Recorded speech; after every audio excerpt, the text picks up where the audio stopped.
primero es que tengo que saber qué me pasa a mí como papá respecto de eso, ¿no? La situación hoy día, los datos que tenemos hoy día, también nos dicen que hay padres que consumen alcohol y que consumen marihuana.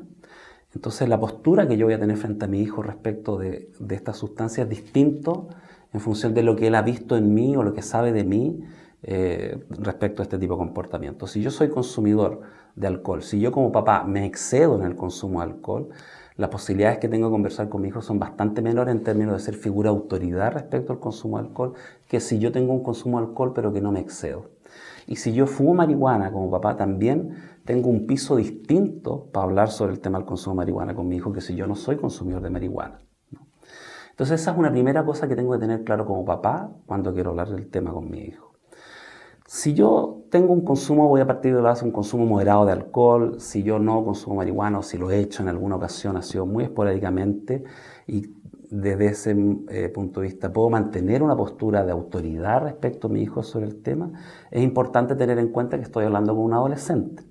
Y para adolescentes hay varias cosas que son importantes.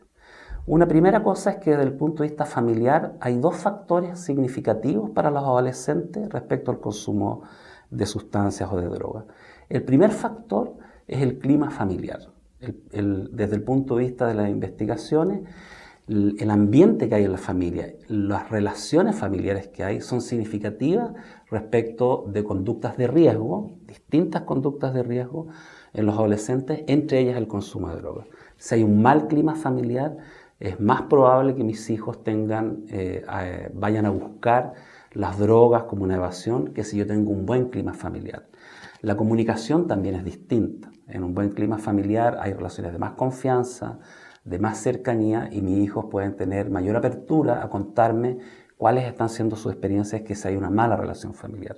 Entonces ese es un primer factor. Lo primero que tengo que cuidar como papá para prevenir consumos o conductas de riesgo en mi hijo es tener un buen clima, tener buenas relaciones, tener un ambiente grato. Por decirlo de alguna manera, que mi hijo diga, yo lo paso bien con mis papás. No es el único carrete para ellos, obviamente, pero que ellos puedan decir, tengo una buena convivencia con mis padres, yo disfruto de conversar y compartir momentos con mis papás. Ese es un factor protector importantísimo. Y el segundo factor protector desde el punto de vista familiar es la postura que yo tengo como papá. La investigación también nos dice que papás que son más permisivos respecto al consumo de alcohol o drogas, la probabilidad de consumo de los hijos aumenta respecto de papás que tienen una postura más clara en términos de normas y límites hacia ese consumo en sus hijos.